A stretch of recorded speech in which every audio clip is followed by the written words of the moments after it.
Dios les bendiga a todos mis amados en esta tarde. Gracias a Dios por este día, por este programa más de Tiempos de Libertad. Soy el pastor Porfirio Álvarez y estamos aquí para conducir este programa. Siempre recordándoles que Tiempos de Libertad es un programa que fue instituido para la edificación del cuerpo de Cristo y para llevar el mensaje de salvación a aquellas personas que todavía no han rendido su vida a los pies de Cristo Jesús.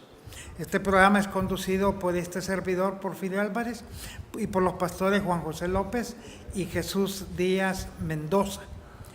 Se transmite en horarios de 4 a 5, 2 días a la semana, pero a partir del lunes 9, Tiempos de Libertad va a estar 5 días a la semana.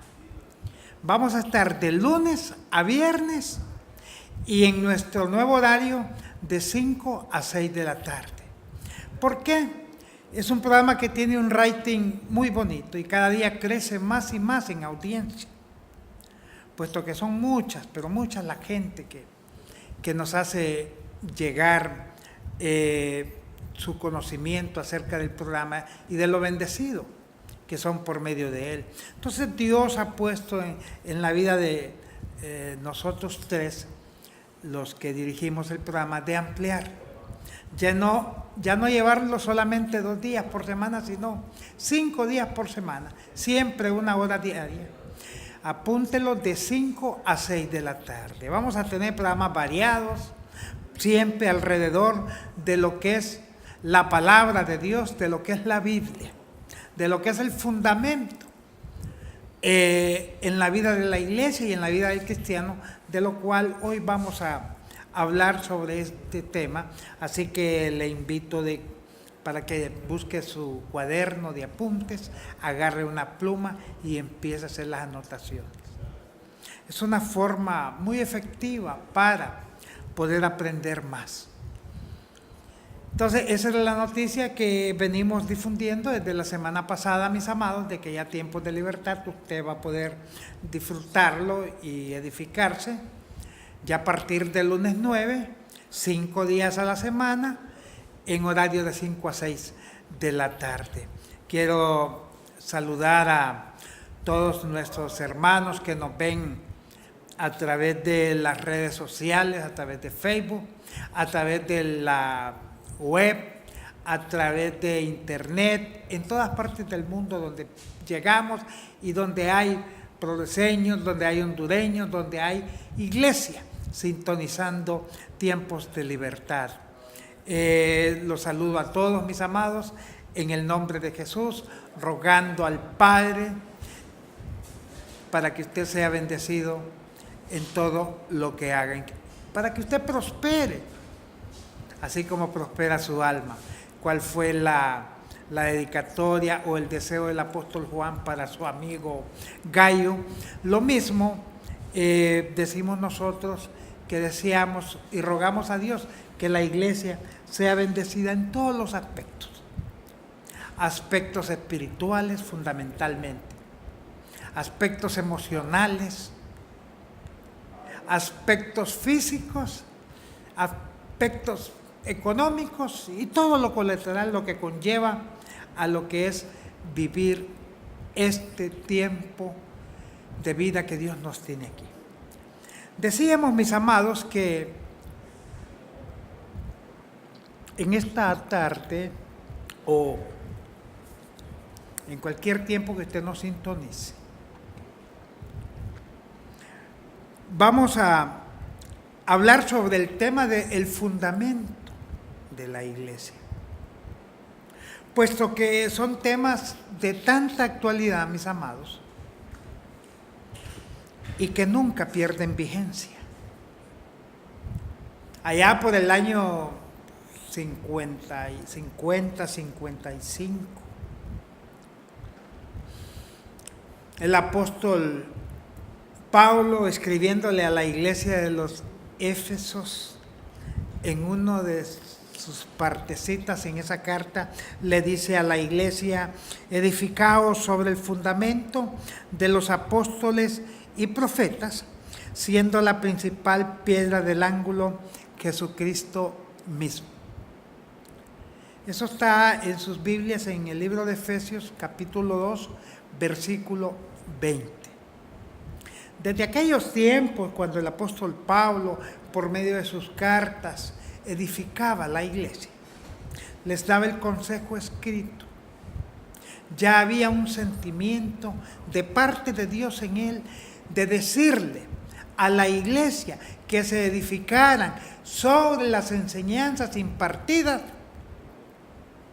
de los apóstoles, en este caso el apóstol Pedro, el apóstol Juan, incluso algunos allegados que no tenían el título de apóstol, pero que eran gente cercana a lo que era la dirigencia de la iglesia en ese tiempo, como Santiago, el hermano del Señor, Judas, el hermano del Señor, gente como el doctor Lucas, que era un investigador de primera y que escribió el Evangelio de Lucas y escribió también el libro de los Hechos.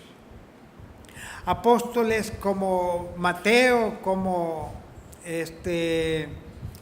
Juan, ya lo mencionamos, Marcos, que no era apóstol, pero era un muchacho o era un hombre que desde su juventud anduvo con Jesús. En el libro de Marcos hay un relato, dice, del joven que huyó. Todos los estudiosos de la palabra, mis amados, coinciden en que ese joven era Marcos y que ese es como la firma o el autógrafo de él en el Evangelio de Marcos.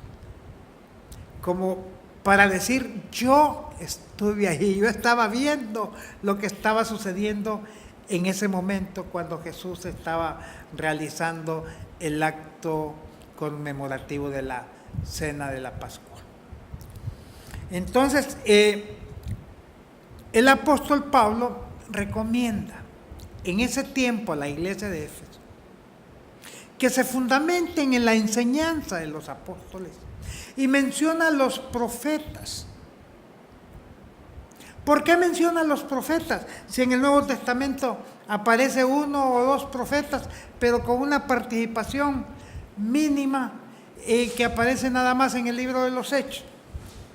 Ellos no escribieron fundamento en el Nuevo Testamento, pero se está refiriendo a los profetas del Antiguo Testamento, a todos aquellos que escribieron muchos libros, como Isaías, Jeremías, Ezequiel, Daniel, a lo que se le llaman los profetas mayores, a todos los profetas menores, al Pentateuco, la Torá, escrito en su mayor parte por Moisés, porque entendemos que alguna parte del libro de Deuteronomio, ya Moisés no le escribió porque él ahí narra su muerte, y ya muerto no pudo haber escrito. Entonces, ese es un llamado para la iglesia de Éfeso, pero sigue siendo un llamado para la iglesia del siglo XXI. Porque eso está establecido en la doctrina de la iglesia. Edificados sobre el fundamento de los apóstoles y profetas, siendo la principal piedra del ángulo Jesucristo mismo. ¿Qué es un fundamento? ¿Qué entendemos por fundamento? La gente dice, mi fundamento es Cristo. Estamos de acuerdo. El fundamento mío es la palabra de Dios. Estamos de acuerdo. Pero si yo pregunto específicamente, ¿qué entiende usted por fundamento? ¿Cuál es el fundamento de la palabra de Dios para la vida de la iglesia? ¿Qué me contestaría? ¿Qué se contestaría usted ahí en su casa ante esta interrogante?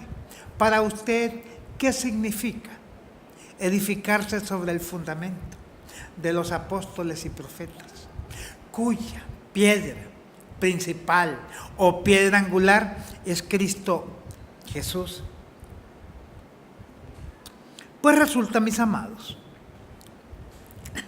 que fundamento es un principio, es la base, es el cimiento que se establece para construir o sobreedificar sobre ese fundamento. La piedra angular o la piedra principal de esta edificación es Cristo Jesús. Fundamento es la doctrina, es la enseñanza, son los principios dados por Dios para la iglesia. En eso nosotros tenemos que tener una claridad meridiana de saber que este fundamento ya fue instituido, que ese fundamento ya fue solidificado y que nadie puede establecer otro fundamento sobre el que ya está tipificado en la palabra de Dios, en la Biblia, para la vida de la iglesia. Es la base, es el cimiento sobre el cual se construye este edificio de piedras vivas que lo forman usted y yo. Todos aquellos que hemos sido lavados con la sangre de Cristo Jesús, los que hemos nacido de nuevo y los que hemos creído que Cristo Jesús es el Señor y que Dios lo resucitó de los muertos. Estos somos la construcción, somos la casa, somos la edificación sobre ese fundamento establecido por Dios, que está escrito en la palabra de Dios. Muchos dicen, yo sigo a Cristo. Para mí el fundamento es Cristo. Y estamos totalmente de acuerdo. Pero Cristo es la piedra angular. Cristo es la principal piedra, es la columna vertebral de esta construcción, de este edificio llamado iglesia. El fundamento lo componen toda aquella serie de enseñanzas que quedaron instituidas en la palabra para que la iglesia camine sobre ellas o edifique con ellas. Jesús dijo, escudriñad las Escrituras, porque ellas son las que dan testimonio de mí. Cristo Jesús dijo, y conoceréis la verdad, y la verdad os hará libre. Jesús hace una alusión directa a lo que es la Escritura, tanto la que estaba en el Antiguo Testamento en tiempos de Jesús, como la que se escribió en el tiempo de la vida de los apóstoles, hasta ahí por el año 95, entre el 95 y el 100, que se escribió el último libro de la Biblia, que fue la tercera carta de Juan. Se escribió esta carta después del libro de Apocalipsis.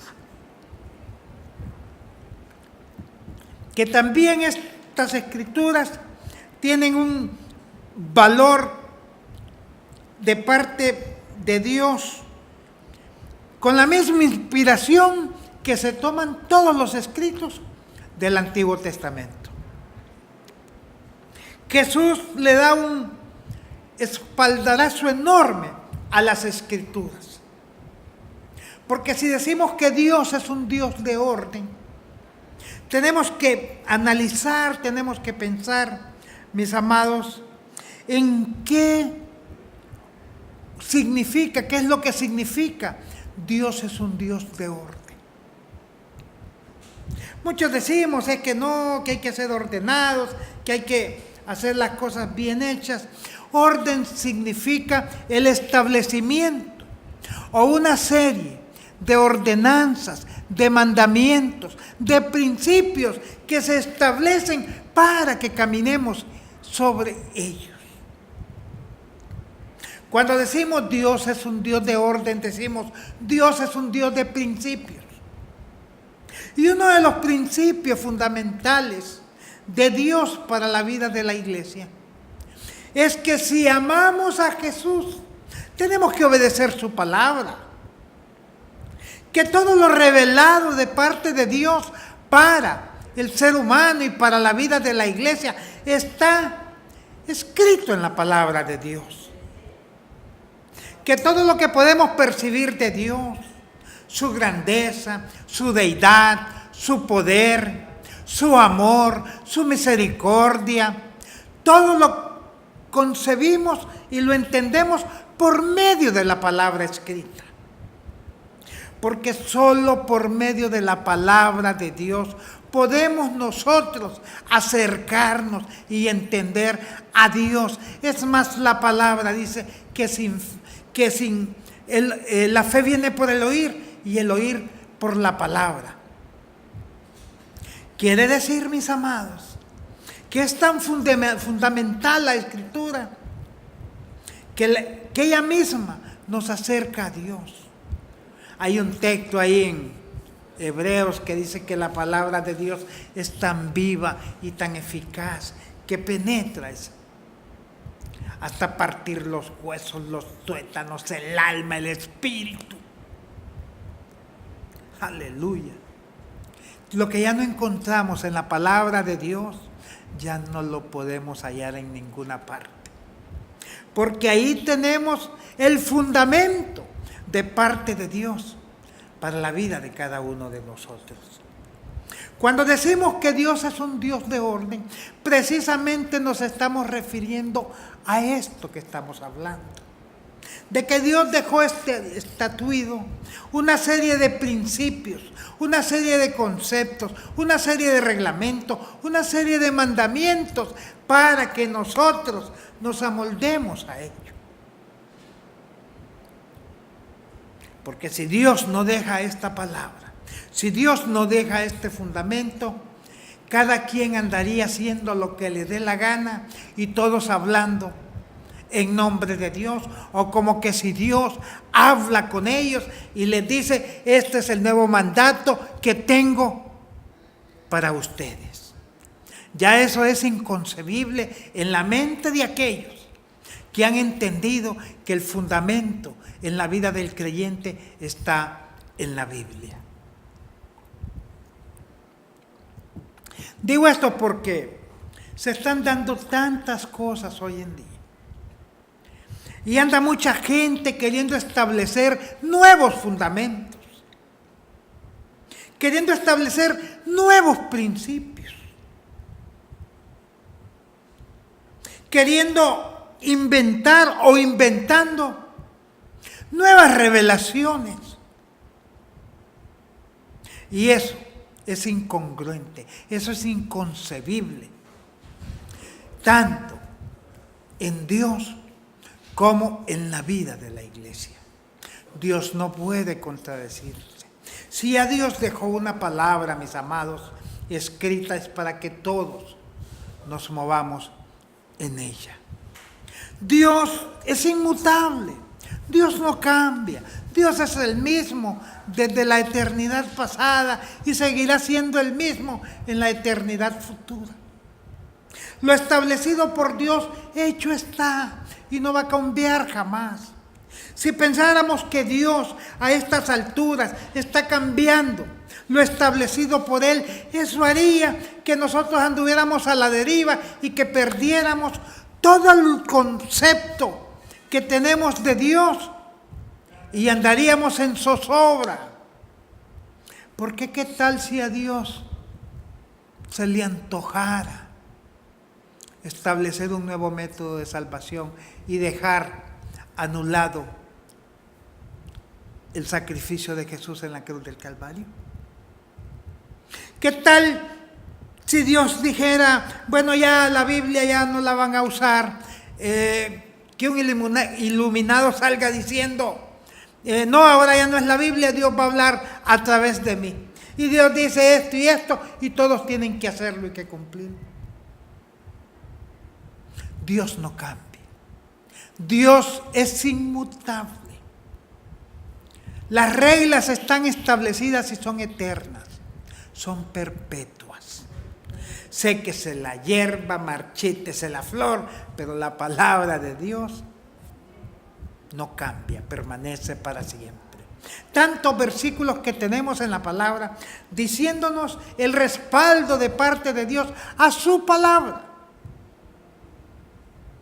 Entonces esos conceptos no caben en la vida de los creyentes serios, en la vida de los creyentes que han dedicado su vida al estudio de la palabra y que están solidificados y que entienden que Dios ya habló por medio de los profetas, por medio de los apóstoles, de aquellos que nombró Cristo Jesús, los apóstoles del Cordero, y que dejaron establecido un fundamento que lo tenemos escrito en esta palabra y que es aquí donde nosotros tenemos que movernos y actuar.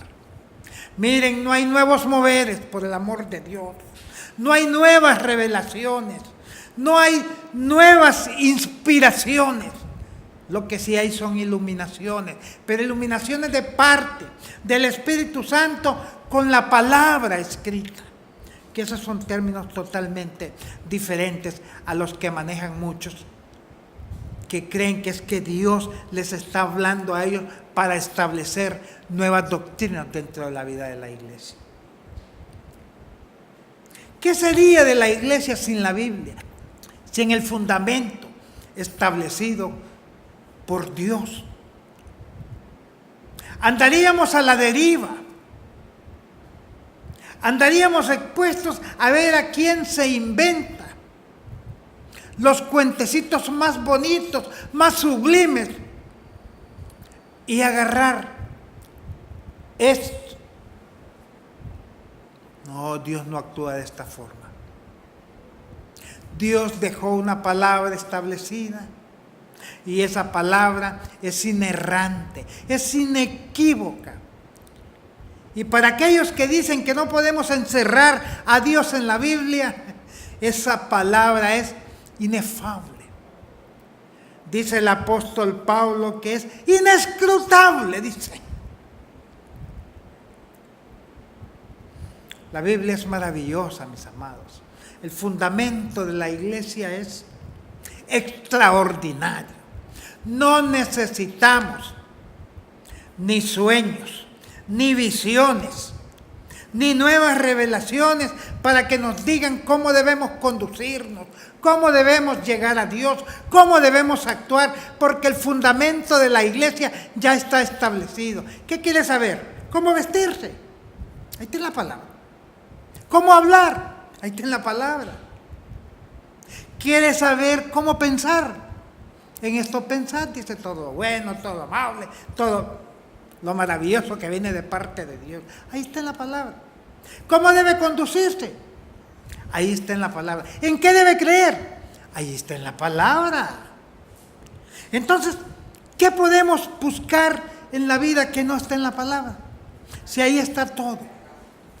Para todo el que ha sido lavado con la sangre de Cristo Jesús, tenemos este fundamento, que es la norma que nos explica la conducta en la cual debemos conducirnos. Yo estoy sorprendido, mis amados, se los digo con toda sinceridad, pero con mucha tristeza. Cómo se trata de minimizar la Biblia. Cómo se trata de esconder tantos argumentos en la palabra para querer demostrar que Dios puede actuar fuera de la Biblia. Yo creo en un Dios inmensamente soberano. Creo firmemente en ese principio elemental de la soberanía de Dios. Que Dios es dueño de todo, que Él es absoluto, que Él puede hacer lo que Él tenga en su voluntad hacer. Pero también creo que Dios sometió su soberanía a la palabra, porque esta es su palabra, este no es invento de Pablo, de Pedro, de Perencejo, de nadie. Esta palabra, una es revelada por Dios, dicha de la propia boquita de Dios, por decirlo en un lenguaje antropomorfo o humano, porque Dios no tiene boca, pero es una forma correcta de explicar para el entendimiento más fácil de todos. Cuando decimos el corazón de Dios, Dios no tiene corazón, pero lo hablamos y la palabra también lo habla de esta forma para que entendamos en un lenguaje humano. Entonces, esta palabra sale en muchas partes de la boca de Dios. Y aquí dice el Señor: y vino a mí palabra de Jehová diciendo. Y esto se lo digo en palabra del Señor. Pero todo lo demás también es inspirado por Dios. Cuando hablamos del término inspiración, no hablamos precisamente de que Él la dijo con su boca, sino que Él alentó a los escritores, o el Espíritu Santo dirigió a los escritores de todos los 66 libros de la Biblia a escribir lo que está escrito. Eso es inspiración, es alentar, es motivar, es darle el visto bueno, es autorizar para que se escribiera eso, que también goza de toda la autoridad de parte de Dios.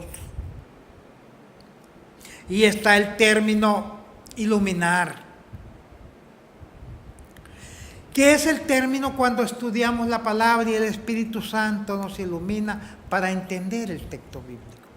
¿Cuántas veces no le ha pasado a usted que por años ha leído un pasaje de la Biblia y nunca pasó nada? Y de repente, en determinado momento, se le viene un momento de iluminación enorme. Hice tantos años de haber leído esto y no entendía lo que decía.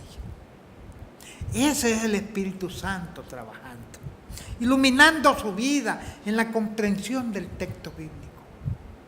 El Espíritu Santo también se sujeta, a pesar de su soberanía, a lo escrito en la palabra de Dios, porque es la palabra inspirada. ¿Y por quién fue inspirada? Por el Espíritu Santo, y tampoco Él se va a contradecir.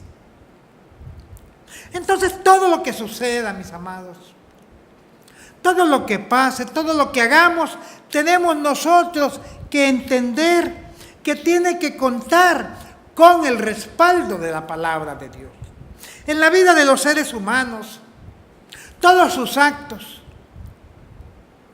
de buen ser deben de ser avalados en la parte ética, en la parte moral, deben de ser avalados en la parte legal, y en el asunto de la iglesia deben ser avalados en el aspecto espiritual, para que sean actos que gocen de veracidad, de honestidad, y que se vean que son actos que se hacen a la luz y la transparencia posible. Porque lo que no se hace dentro de estos cánones se está haciendo a escondidas, entonces eso ya se transforma en fechorías, en cuestiones reñidas con la moral, con la ética, con las sanas costumbres, y en actos ilegales si están hechos sin el aval de la ley. Todo es establecido, y por eso se llama también en Dios que Dios es un Dios de orden, porque Dios así lo dejó establecido. Y el individuo tiene que acatar estas disposiciones para que sus actos sean reconocidos como actos nobles. En el caso de nosotros, en lo particular como seres humanos, aunque no tengamos reglas leyes, mandamientos establecidos, pero siempre hay cuestiones que por norma general ya se saben y en el hogar los que viven ahí ya conocen qué es lo que se pregona o se profesa.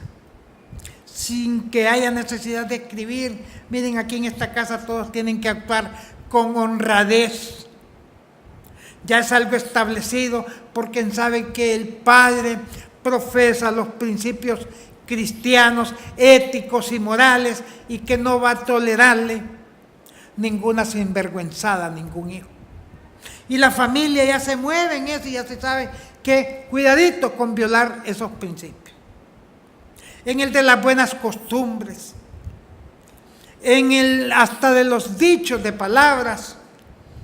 Ya los hijos saben que el padre no le gusta pronunciar palabras fuera de tono y que ellos mismos también tienen que estar en la sintonía misma del padre de seguir sus pasos.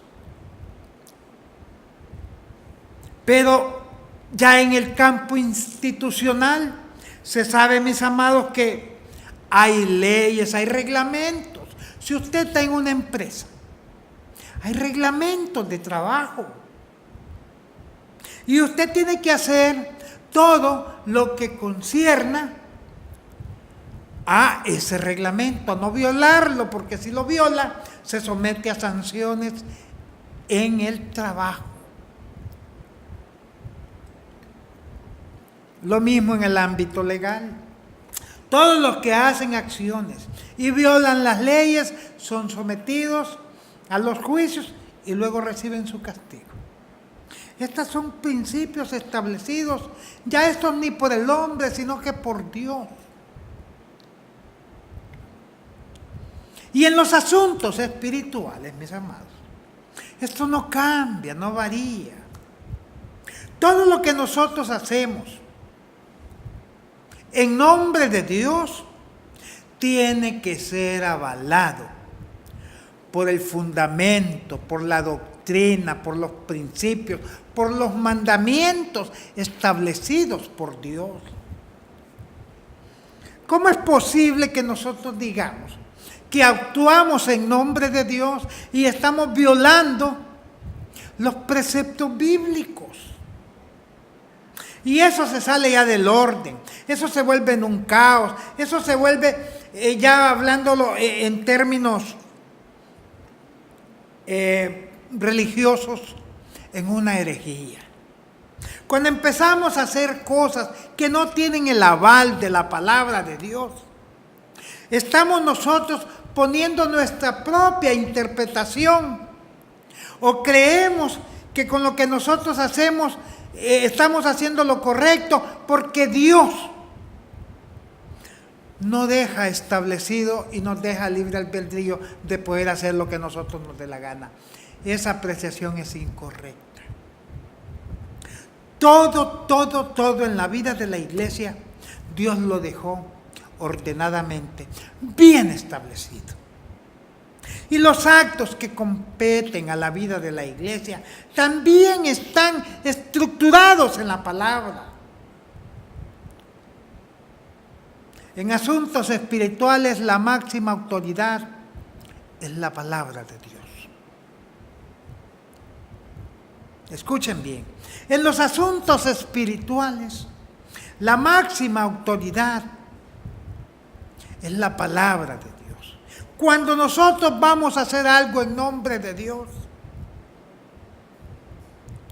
tenemos que estar conscientes que tenemos el aval y el respaldo de la palabra de Dios. Porque este es el fundamento de la iglesia.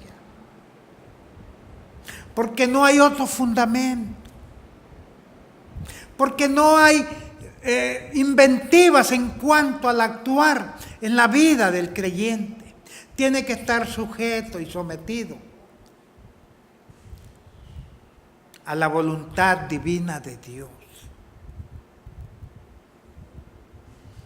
Hay que estudiar, hay que leer la Biblia, mis amados, para que por nuestros propios ojos y nuestra propia mente nos demos cuenta ¿Qué es lo que está establecido para su vida?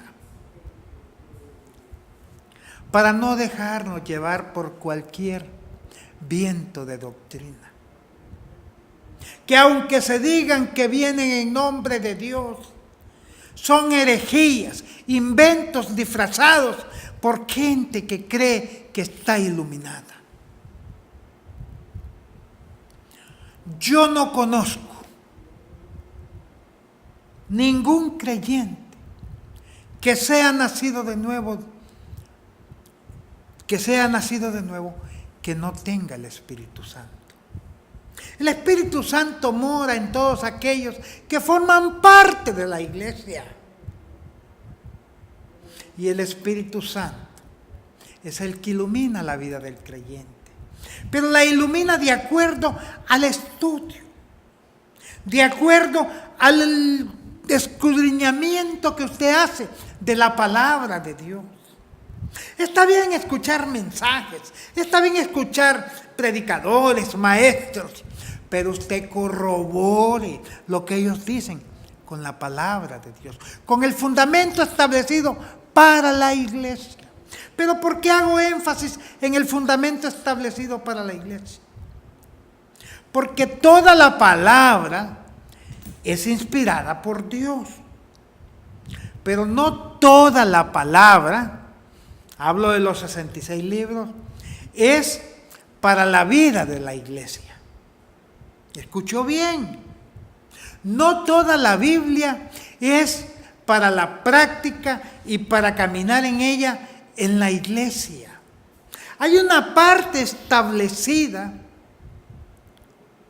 en la Biblia, dentro de los 66 libros, que son exclusivamente para usted y para mí, que somos la iglesia de Cristo Jesús. No son los libros del Antiguo Testamento. Eso no es el fundamento de la iglesia. Esa es la palabra de Dios, revelada e inspirada para los diferentes partes que componen esta sociedad o la gente de este planeta. Tenemos en la Biblia el libro de Génesis, un libro general de la creación, el comienzo, el principio. Luego tenemos los 5 libros de la ley, que se le llama la Torá, el Pentateuco, la ley de Moisés, establecida exclusivamente para el pueblo de Israel.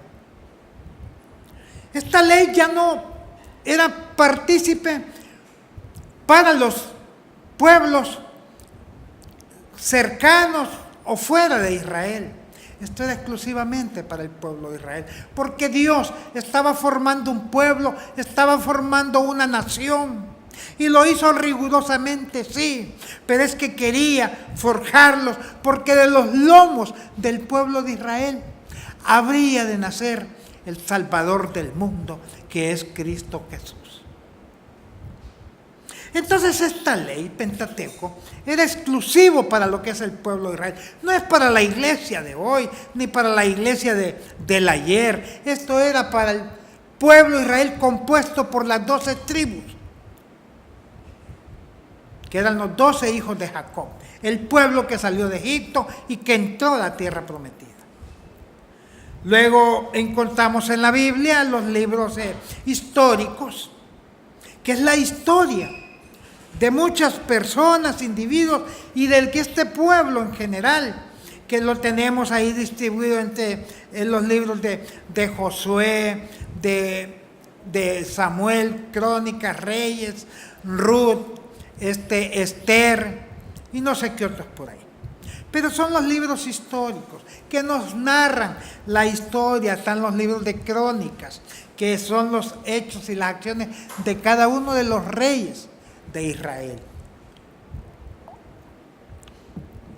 Que eso no tiene nada que ver con la iglesia.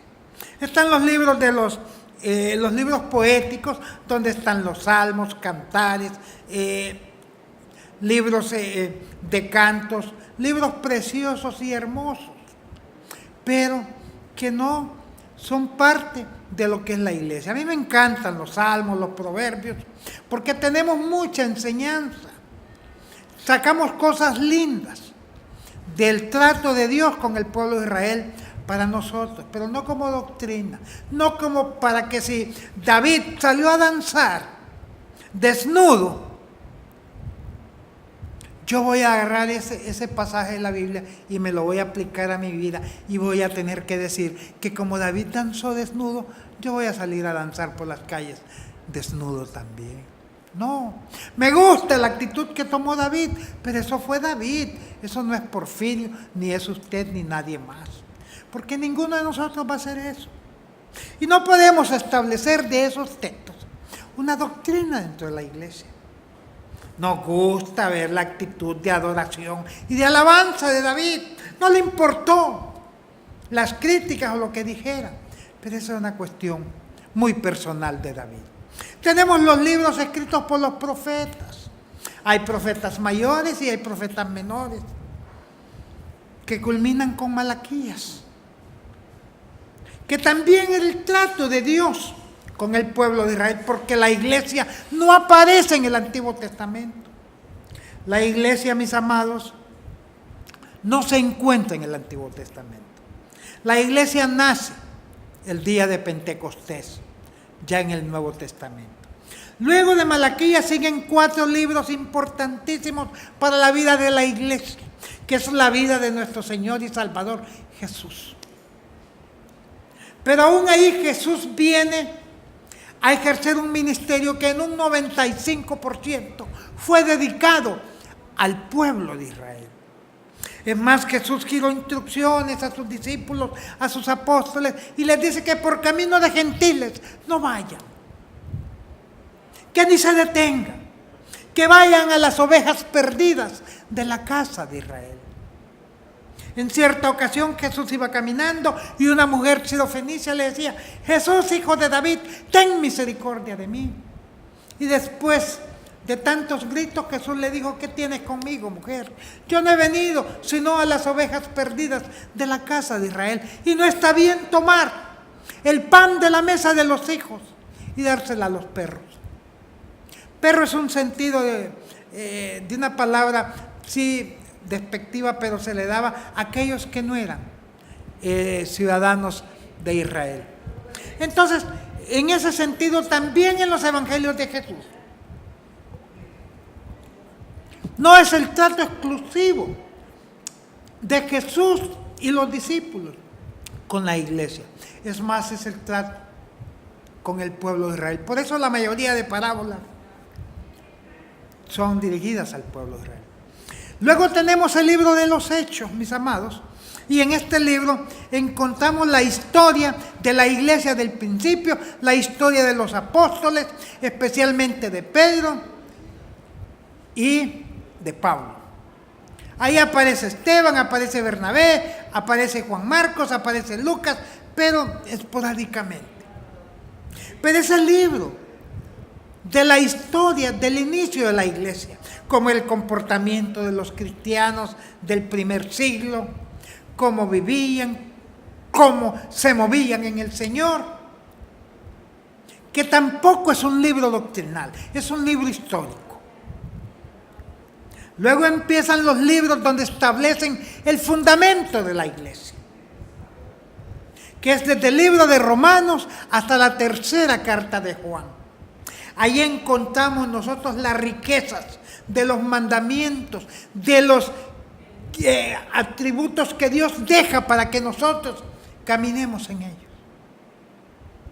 Desde el libro de Romanos, ahí está resumido todo lo que Jesús dijo para la iglesia. Está extractado de alguna parte del libro de los Hechos lo que Dios ha dejado para la iglesia. Lo que la iglesia debe practicar, lo que la iglesia debe hacer, lo que la iglesia debe decir, lo que la iglesia debe pensar. Hasta la tercera carta de Juan. Cuando usted quiera saber qué Dios le dice, busque entre Romanos y la tercera carta de Juan, y Dios ahí le va a decir tantas cosas. ¿Qué tiempo le va a hacer falta a usted y a mí para escuchar todo el consejo de Dios? Luego está el libro de Apocalipsis, mis amados, donde ya es un libro profético que se va dando su cumplimiento con el paso de los tiempos. Muchas cosas ya se cumplieron, otras están por cumplirse, pero no es un libro doctrinal porque no podemos nosotros caminar sobre hechos o acontecimientos que se van a dar en el futuro. Entonces, viendo ya este panorama que hemos expuesto a ustedes, entendemos que el fundamento de la iglesia está concentrado desde el libro de Romanos hasta la tercera carta de Juan. Porque es ahí donde están los escritos para la vida de la iglesia. Cómo debe conducirse un ministro, un pastor, un anciano, un diácono, una diaconisa. Cómo debe ser el comportamiento de los que tienen el don de profecía. Cómo se debe hablar en lenguas. De qué forma, bajo qué orden. Cómo debe ser el actuar del creyente cuando va a tomar la cena del Señor. ¿Qué significa el bautismo? ¿Cómo opera el Espíritu Santo? ¿Cómo debe ser su comportamiento con los demás miembros de su congregación o con la iglesia en general? Ahí tenemos todo, mis amados. Entonces, hacer actos que no están respaldados por el mover y accionar de la iglesia, eso se convierte en un tipo de herejía. Cuando hacemos cosas, mis amados, que están reñidas con estos principios y están sacados fuera de este contexto bíblico, estamos actuando al margen de la voluntad de Dios para la iglesia. Por ponerles un ejemplo puntual, dígame usted, ¿dónde está respaldado en el fundamento de la iglesia eso de andar ungiendo negocios con aceite? Miren, a mí se me fue una gente de la iglesia. Porque vino una hermana y me dijo que quería que yo fuera al negocio de un pariente de ella, a ungirle con aceite el negocio. Y me dijo, y quiero que vaya mañana a las 10 de la mañana, y vamos a estar reunidos, llegue con el aceite, pastor. Y le dije yo, no, desde aquí vamos a orar. La palabra que se da, que se dice en el nombre de Jesús, es una palabra que adquiere poder, no por la palabra en sí, sino por el nombre de Jesús. Yo no tengo que ir a ningún negocio a ungirlo con aceite. ¿Dónde está eso en la Biblia? Si en el Antiguo Testamento ungían, pero las cosas del templo, lo que estaba consagrado a Dios. No una casa cualquiera, no un negocio, no un carro, no una moto, no un predio, no un solar que anda gente acostumbrando aquí a andar ungiendo predios donde se van a reunir. Eso no tiene el respaldo de la palabra. Oramos en el nombre de Jesús y reprendemos cualquier potestad de las tinieblas en el nombre de Jesús para liberar el ambiente, los cielos, lo que usted quiera, pero en el nombre de Jesús.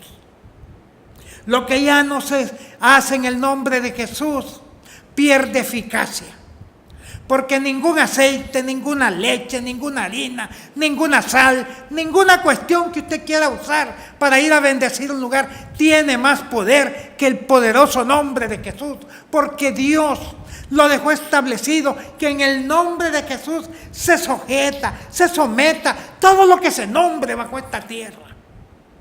Y que toda rodilla se doble de los que están en los cielos, en la tierra, debajo de la tierra, en el poderoso nombre de Jesús. No hay tales de instrucciones divinas y que Dios me iluminó para ir a hacer este acto, porque es un acto profético. Si la iglesia no camina sobre actos proféticos, caminaban en el Antiguo Testamento, pero apuntaban a Cristo. La iglesia ya vive esa realidad. Nosotros no vemos hacia el futuro, nosotros vemos al pasado, al Gólgota, a la cruz del Calvario, donde fue crucificado el Santo de Israel, que después del tercer día resucitó y hoy está con nosotros, representado por la otra realidad, que es el Espíritu Santo. La iglesia ya tiene a Cristo, la iglesia ya tiene al Espíritu Santo. Fue derramado el día de Pentecostés. Ya nosotros no caminamos en actos proféticos, caminamos en fe y en esperanza, pero la esperanza es que vamos para el cielo y que Cristo Jesús va a venir por segunda vez, pero no para ninguna otra cosa más. Nosotros caminamos en realidad. El Antiguo Testamento miraba hacia el futuro, la iglesia ve hacia el pasado, con la esperanza en el futuro, en el cielo. Eso es. La iglesia no tiene que andar aceptando este tipo de cosas. No tienen el respaldo bíblico en el fundamento, en la doctrina de la iglesia. Una iglesia, una congregación sin doctrina es como un cuerpo humano sin huesos. Ya se imagina. ¿Qué sería de este cuerpo si no tuviera el esqueleto? Pues así es una congregación sin doctrina. Es un cuerpo exactamente, sin un esqueleto, sin una columna vertebral. Hay mucho, mis amados, que podríamos seguir hablando y hablando. Estos temas son tan bonitos y tan apasionantes, pero tienen una delicadeza enorme, porque hay mucha gente dedicada a tergiversar, a distorsionar el fundamento establecido por Dios, el fundamento apostólico y profético. Y cuando hablo de apóstoles, no hablo de los de hoy. Estos no pueden establecer nada. Ellos tienen que sobreedificar sobre el fundamento establecido que es Cristo Jesús. Y habría mucho que debatir con ellos. Yo lo hago a través de otros medios, a través de las redes. Porque yo no creo en el apostolado moderno. Ellos cumplieron su función y dejaron establecido el fundamento para que el apóstol Pablo pudiera decir lo que dijo: edificado sobre el fundamento de los apóstoles y profetas. 19 siglos, 1900 años, donde la iglesia siempre fue edificada sobre el fundamento que dejaron los apóstoles, pero sin tener apóstoles en vivo. Porque el fundamento está puesto y nosotros caminamos sobre este fundamento dirigidos por el Espíritu Santo. Respeto a todos aquellos, tengo muchos amigos que tienen estos títulos o estos nombramientos, aunque saben ellos perfectamente que no comparten. Si usted comparte con ellos, gloria a Dios, yo lo respeto, pero no comparto esa posición doctrinal. Lo digo esto porque es mi obligación, es mi deber como predicador y como maestro de la palabra. Instruir a la iglesia, que vean los puntos de vista y que al final usted decida quién o quiénes tienen la razón. Si aquellos que dicen que pueden establecer nuevos fundamentos, nuevas revelaciones, o los que decimos que el fundamento ya está escrito, que nadie puede añadir una tan sola palabra a este fundamento que ya está escrito. Esa es la posición que nosotros mantenemos, la posición que nosotros defendemos, la posición que está establecida en la palabra y que dice: edifíquense sobre el fundamento de apóstoles y profetas, siendo la principal piedra del ángulo Jesucristo mismo. Así que, mis amados, llegamos ya al final de este programa Tiempos de Libertad, esperando que usted sea edificado. Pero estudie la palabra. Todo lo que yo le he dicho aquí, verifíquelo en la palabra. Quiero despedirme recordándoles que a partir del lunes, si no cambia nada y si Dios así lo permite, vamos a estar aquí todos los días de la semana, de lunes a viernes, a partir de las 5 de la tarde, siempre en este programa llamado Tiempos de Libertad, más ahora llamado Tiempos de Libertad en Cristo Jesús. Soy el pastor Porfirio Álvarez y me despido de ustedes. Nos vemos el día de mañana. Dios les bendiga, Dios les guarde. Amén. Somos líderes.